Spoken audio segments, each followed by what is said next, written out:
Hello and welcome back to World Views. एक बहुत बहुत बड़ी अपडेट है। सीज फायर डिक्लेयर हो चुका है इंडिया एंड पाकिस्तान के बीच में। एक मेजर स्टेप।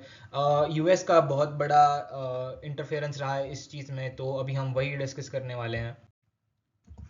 ये सीज फायर एक्चुअली अचानक नहीं हुआ था। डोनाल्ड ट्रम्प ने एक्चुअली, आपको लगा रहेगा, अचानक ट्वीट किया है, but that's not the case. Actually क्या हुआ था, पहले ही अराउंड 4:30 के अराउंड इंडिया एंड पाकिस्तान के बीच में सीज फायर के लिए, नॉट लाइक सीज फायर, डिस्कलेशन के लिए टॉक्स चालू हो गई थी।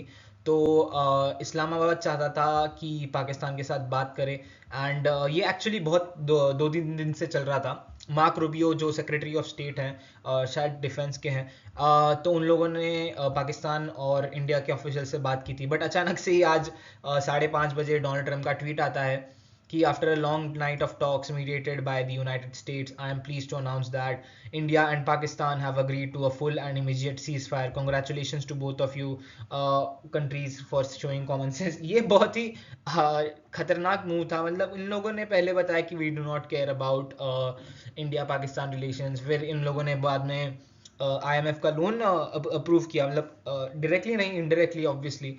बट यस, फिर मैं आपको एक वीडियो दिखाना चाहूँगा कि MEA ने कंफर्म किया है कि इन लोगों ने ceasefire, we have accepted the ceasefire. I like to show you the video. all firing and military action on land and in the air and sea with effect from 1700 hours Indian Standard Time today. Instructions have been given on both sides to give effect to this understanding. The Directors General of Military Operations will talk again on the 12th of May at 1200 hours.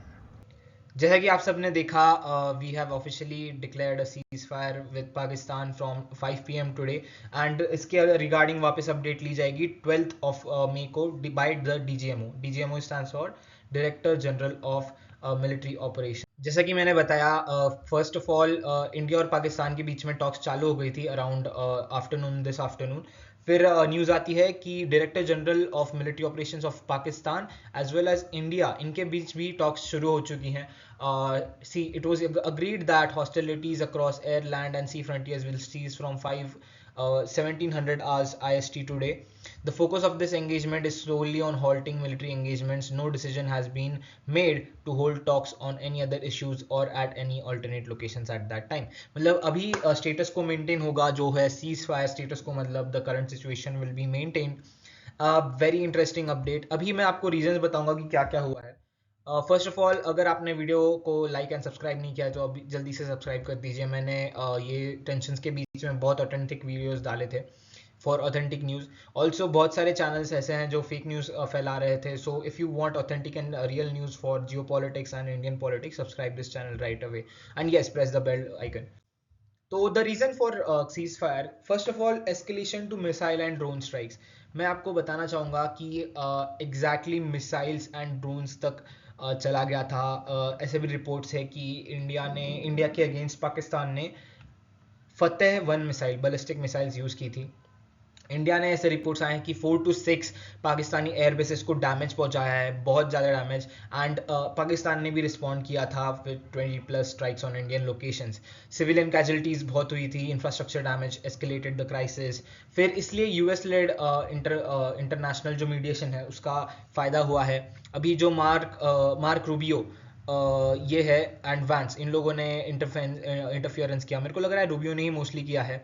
और उसके ऊपर fear of nuclear confrontation. मैं आपको एक चीज़ बताना चाहूँगा, जब भी मेजर अटैक स्टार्ट हुए थे अराउंड 7th की रात को, तभी उसी अगले दिन वीडियो जारी हो चुके थे of how to survive nuclear wars, and लोग वीडियो डालने लगे थे उसके बारे में। तो that was quite funny and scary at the same time, वो बोलना चाहूँगा। फिर as you know, India is very huge, India has a lot of influence in the global power.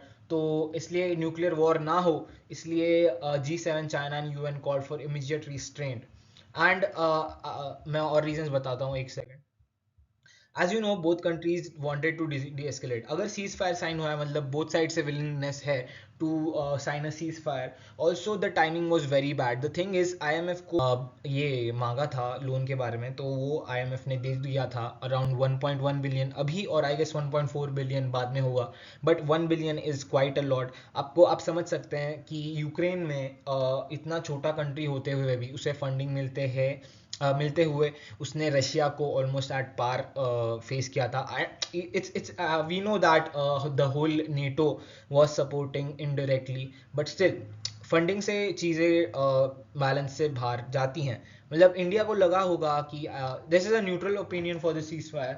India को लगा होगा कि IMF लोन नहीं अप्रूव करेगा and the step that loan will not be approved.